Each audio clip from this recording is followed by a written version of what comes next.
বিশ্ববিদ্যালয়ে গেছেন, চট্টগ্রাম বিশ্ববিদ্যালয়ে যুবকেরা প্রশ্ন করতেছেন, এক মহিলা প্রশ্ন করতেছেন, স্যার জনাব তারেক সাহেব বলতেছে স্যার বলবেন না, আমাকে হয় ভাইয়া বলে ডাকবেন, না হলে আঙ্কেল বলবেন। তারেক সাহেব বলতেছেন আঙ্কেল বললে এটা আমি খুব বেশি পছন্দ করব না, তবে ভাইয়া বললে খুশি হব। কথাকে বুঝতে পারছেন? মানে সবাই একটু যুবক থাকতে চায় নাকি গো? ভাইয়া বলে উনি খুশি হবেন।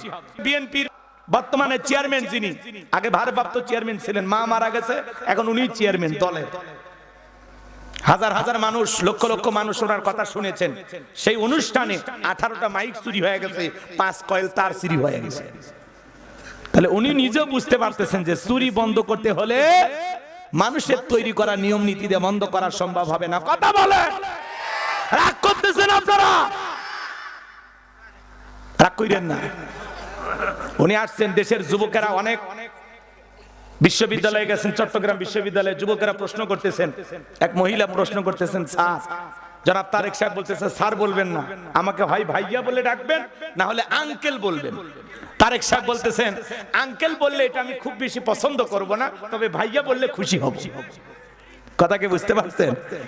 মানে সবাই একটু যুবক থাকতে চায় নাকি গো? ভাইয়া বলে উনি খুশি হবে, আঙ্কেল বলে একটু কষ্ট পাবে, এটা খুব বেশি পছন্দ করতেছে না।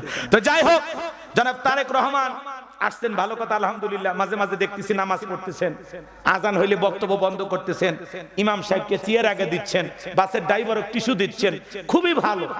মানুষের চোখে যা করতেছেন মোটামুটি ভালো কাজ। অনেক মানুষ যায় ওনার পা ধরে সালাম করতে চায়, উনি ঠেলে দিচ্ছেন। অনেক পীর সাহেব তো পা আগে দিয়ে থই, এ কথা কয় না কেন?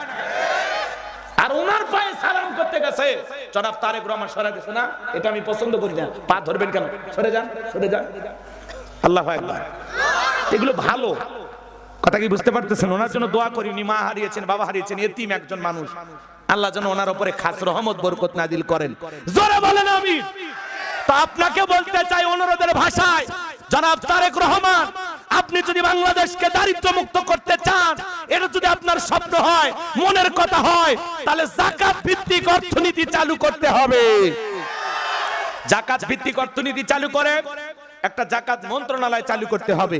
আর এই যাকাত মন্ত্রণালয়ের দায়িত্ব এদেশের বিজ্ঞ ইসলামিক স্কলার, দ্বীনের দায়ী আলেমদের কাজে দেওয়া লাগবে। ওই গুমসুর ডালসুর বিকাশের টাকা চল লুটপাটকারী, দেশের টাকা বিদেশে পাচার করে এমন দুর্নীতিবাজদেরকে দায়িত্ব দেওয়া যাবে না। আল্লাহু আকবার, নারায়ে তাকবীর, আল্লাহু আকবার, লিল্লাহি তাকবীর। শুনেন, দেখেছেন আপনারা চেয়ারম্যান সহ নেতা চাল সহ গ্রেফতার হয়েছে, এলে দৃশ্য দেখেননি? বাদ দেন, ওই গল্প বাদ দেন, বেশি করলে বেশি হবে। রাগ ভাষায় না, চাচা এমনি খেবে আছে, আমার দিকে তাকান। তাহলে আমি যে কথা বলতে চাচ্ছিলাম, শোনেন, বাংলাদেশকে যদি আপনি পরিবর্তন করতে চান, 54 বছরে পরিবর্তন হয়নি, এবার আমরা পরিবর্তন করতে চাই। 26 সাল 2026 সাল নতুন ইতিহাসের জন্ম দেবে, নতুন সূর্যের জন্ম দেবে, নতুন পথ চলার জন্ম দেবে। কথা বলেন। আলেমেরা কি করবে? সমস্ত ধনীদের তালিকা করবে। যাকাত মন্ত্রণালয়ের দায়িত্ব যাদেরকে দেওয়া হবে, এরা সমস্ত ধনীদের, কোটিপতি শিল্পপতি যারা আছে সবার তালিকা করবে, যাদের উপরে যাকাত ফরজ হয়ে গেছে। তালিকা করে কি করবে? ইনি ধনী মানুষ, এদেশের অধিকাংশ ধনী হিসাব করে যাকাত দেয় না। এনার যাকাত আসছে 1 কোটি টাকা, কোনো মতে 5-10 লাখ টাকা যাকাত দিয়া নিজের 90 লাখ নিজেই মেরে খায়। আর এই দেশের মানুষ যাকাত মানি পাইছে শাড়ি লুঙ্গি, এমন 200 টাকার লুঙ্গি কিনে দেয় ভাই, লিটল লুঙ্গি পরে থাকলে জান্নাত জাহান্নাম সব বোঝা যায়। এমন শাড়ি দেয় 300 টাকা দাম, ধুয়ে দিলে শাড়ি না মশারি খুঁজে পাওয়া যায় না। কথা কয় না? এই ধনী এই শাড়ি তোর বউরে পরাবি, যাকাত মানি শাড়ি লুঙ্গি না। হযরত ওমর ফারুক ডেকে বলেন, তোমরা যাকাতের অর্থ এমন ভাবে দাও যাতে ওই ব্যক্তি যাকাতের জন্য আর কারো দুয়ারে হাত না পাতে। বলুন আল্লাহু আকবার।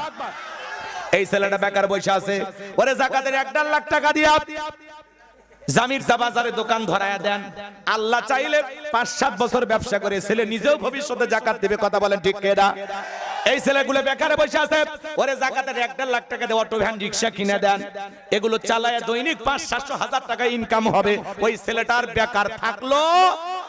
একটা বিধবা নিয়ে আসছে, শাড়ি দিয়ে কি লাভ? সেলাই মেশিন কিনে দেন, 2টা ছাগলের বাচ্চা কিনে দেন, 2টা গাভী কিরা দেন, এগুলো লালন পালন করে ভাগ্যের চাকা ঘুরাবে। যাকাতের টাকা দিয়ে মানুষের কর্মস্থানের ব্যবস্থা করে দিতে হবে। কার কি সমস্যা যাকাতের টাকা দিয়ে সমাধান করা লাগবে, ভালো করে বুঝবেন বাজান। তাহলে ধনীরা যাকাত দিতে চায় না, যাকাত আদায় করা হবে। বলেন তো আপনার ব্যাংকে কত টাকা, বইয়ের অ্যাকাউন্টে কত, সাদা কত, কালা কত, গোপন সিন্ধুকে কত আছে? 2,75,72,500 টাকা। ধনী যাকাত দেবে না, যাকাত আদায় করা হবে। আল্লাহু আকবার। এই দেশে একটা জরিপ করে দেখা হয়েছে, 10 বছর যদি ধনীদের কাছ থেকে যাকাত আদায় করা হয়, আর যাকাতের যে 8টা খাত আল্লাহ কোরআনের ভিতরে দিয়েছেন, এই 8টি খাত অনুযায়ী যাকাতের টাকা যদি সঠিক ব্যক্তিদের হাতে বন্টন করা হয়, 10 বছর পরে বাংলাদেশে একজন গরিব যাকাত নেওয়ার মতো খুঁজে পাওয়া যাবে না। বলুন আল্লাহু আকবার।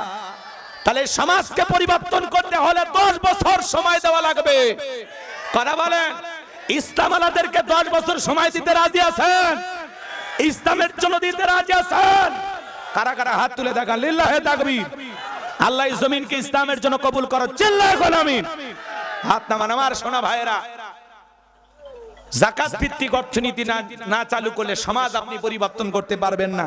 তাহলে ধনীরা যাকাত দিতে চায় না, যাকাত কি করা লাগবে? আদায় করা হবে। শুনেন 2 মিনিট একটা ঘটনা বলি। মুসা আলাইহিস সালামের নাম শুনছেন? আমি কি বলবো? আল্লাহ নবী মুসা আলাইহিস সালাম কারুনকে যা বলে, কারুন করে যাকাত দেওয়া লাগবে।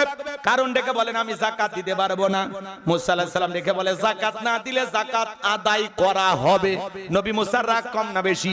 যে নবী রেগে গেলে মাথার টুপি ভেদ করে চুল খাড়া হয়, আজরাইলকে পর্যন্ত থাপ্পড় মারে। আল্লাহ সেই পয়গাম্বার রাগান্বিত চেহারা দেখার পরে কারণ ডেকে বলে, পয়গাম্বার রাগ করার দরকার নাই, কত টাকা দিতে হবে বলেন? মুসা আলাইহিস সালাম ডেকে বলে, শতকরা 2.5%। ঠিক আছে, আমার একটু সময় দেন, আমি হিসাব নিকাশ করে আপনাকে জানাবো।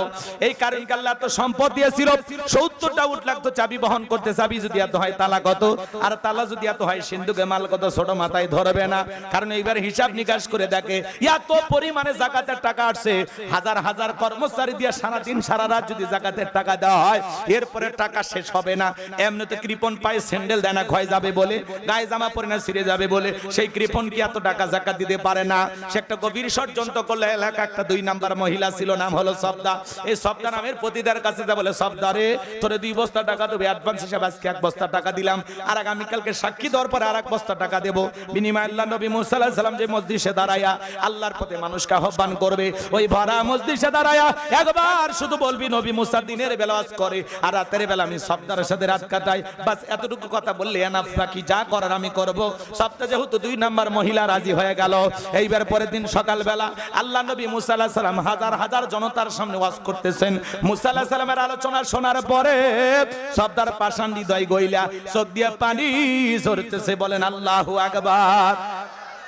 কারণ ইশারা বলে দাঁড়াও, বলেন আর একটু শুনি। 2 জন লোক পাঠায়া দিল, ওরা জোর করে সবটাকে ভরা মসজিদে জোর করে দাঁড় করে দিল। যখন কারো লাভ পেরে দাঁড়ায় বলে মুসার ওয়াজ বন্ধ কর, টাকা দেখ 2 নাম্বার মহিলা দাঁড়াইছে। মহিলাটা 2 নাম্বার, 1 নাম্বার মুসা নবীকে জানে, রতনে রতন সেনে। এইবার সবটা যখন দাঁড়িয়ে গেছে, কারণ তখন ডেকে বলে, সবটা তোমার যা বলার তুমি বলো, আমি তোমার সাথী আছি। সবটা এবার ডেকে বলে, কারণ তুমি বৈশা পড়ো, আমি যেহেতু দাঁড়িয়েছি বলার জন্য আমাকে বলতে দাও। এইবার সবটা ডেকে বলে, ও দেশের জনগণ শোনো দিয়া মন, আমি জীবনে কোনোদিন মুসা নবীকে দেখি নাই। আজকে মুসা নবীর আলোচনা শোনার পরে আমার পাষাণ হৃদয় গইলা গেছে। আমি সিদ্ধান্ত নিয়েছি আর খারাপ কাজ করব না, অশ্লীল কাজ করব না। আমি তওবা করে ঈমান আনতে চাই। বলেন আল্লাহু আকবার।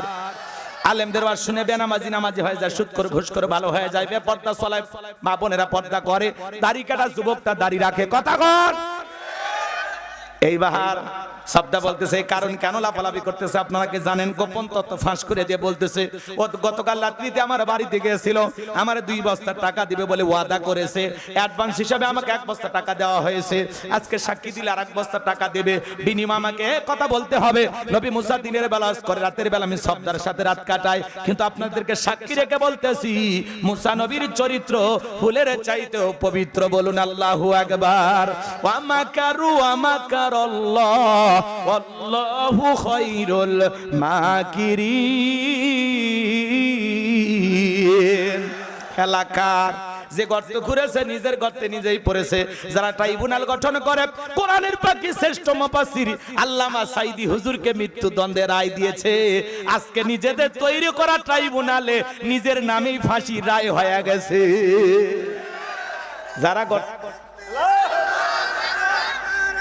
যারা গর্ত করে নিজের গর্তে নিজেই পড়ে। কথা বলেন, কার ক্ষতি কে করে? নিজের ক্ষতি নিজেই করে।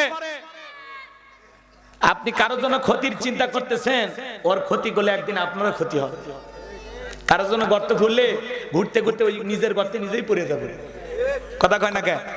ওই যে আবু জেলের একটা ঘটনা ছিল না, ওইদিকে যাওয়ার সুযোগ দেরি হয়ে যাবে। কষ্ট হচ্ছে আপনাদের? সুযোগ নাই বাজান, সুযোগ নেই, সুযোগ। আরো পয়েন্ট আছে না অনেকগুলো কথা। লিল্লাহি তাকবীর। আমার দিকে তাকান বাজান গো আমার। এইবার সবটা যখন গোপন তথ্য ফাঁস করে দিয়েছে, মুসা আলাইহিস সালাম রাগান্বিত হয়ে ডেকে বলে, আল্লাহ, চাইতে গেছিলাম যাকাত আর আমার বিরুদ্ধে এত বড় অপবাদ, এটা তো মেনে নেওয়া যায় না। জমিনকে ওয়াদাকে গ্রাস করে ফেলে আল্লাহ দোয়া মঞ্জুর করলেন, কারণ ধন সম্পদ হাঁটু পর্যন্ত জমিনের ভিতরে চলে গেছে। ও বলে ব্যাপার না, উঠতে পারবো, দেহে শক্তি আছে। এইবার যখন কোমর পর্যন্ত মাজা পর্যন্ত চলে গেছে, বলে ব্যাপার না, উঠতে পারবো। এইবার গলা পর্যন্ত যখন জমিনের ভিতরে চলে গেছে, দেখে বলে, ও নবী মুসা, ধন সম্পদ যা আছে সব তোমার আর তোমার আল্লাহর, তুমি নিয়ে যাও, জানটা একটু ভিক্ষা দাও। মুসা আলাইহিস সালাম ডেকে বলে, আল্লাহুস সামাদ, আমার আল্লাহ অমুকব্যক্তি, আমার আল্লাহ কারো কাছ থেকে কিছু নাই না, শুধু দিয়ে যায়। কারণ রে তোর ধন সম্পদ সহ জমিনের ভিতরে চলে যা, আর পৃথিবীর ইতিহাসে সাক্ষী থাক, তোর মতো যারা স্বর্ণ রূপা টাকা পয়সা জমা রাখবে, আল্লাহ রাস্তায় যাকাত দেবে না, তাদের জন্য আল্লাহ তাআলা কিয়ামতের ময়দানে তুই কারণের কাতারে দাঁড় করায় বিচার করবে। এজন্য আল্লাহ সূরা তাওবা স্পষ্ট বলেছেন, যারা স্বর্ণ রূপা টাকা পয়সা জমা রাখে, আল্লাহ রাস্তায় খরচ করে না, যাকাত দিতে চায় না, এই সম্পদের কারণে আল্লাহ বলেন তাদের জন্য রয়েছে আযাবের সুসংবাদ। আপনার সম্পদ আপনার জাহান্নামের শাস্তির কারণ হবে। যাকাত হলো মালের ময়লা, যাকাত দিলে আল্লাহ আপনার সম্পদকে পবিত্র করবেন। ধনী যদি যাকাত দেয়, সম্পদ কমে না বাড়ে। আল্লাহ আপনাকে যাকাত দাতা হিসেবে কবুল করছেন, আলহামদুলিল্লাহ। এটা শুকরিয়ার বিষয় যে পৃথিবীতে যত মানুষ যাকাত দেয় তাদের মধ্যে আমি একজন, আলহামদুলিল্লাহ। আল্লাহ আমার হাতটা এই জায়গায় রাখছে, আল্লাহ চাইলে এই জায়গায় রাখতে পারতো না? তা আল্লাহ দয়া না? এজন্য যাকাতকে জরিমানা মনে করবেন না, যাকাত দেবেন, হিসাব করে যাকাত দেবেন। উপশহর বগুড়া এক চালের দোকানদার প্রথমে 1400 টাকা যাকাত দিচ্ছিল।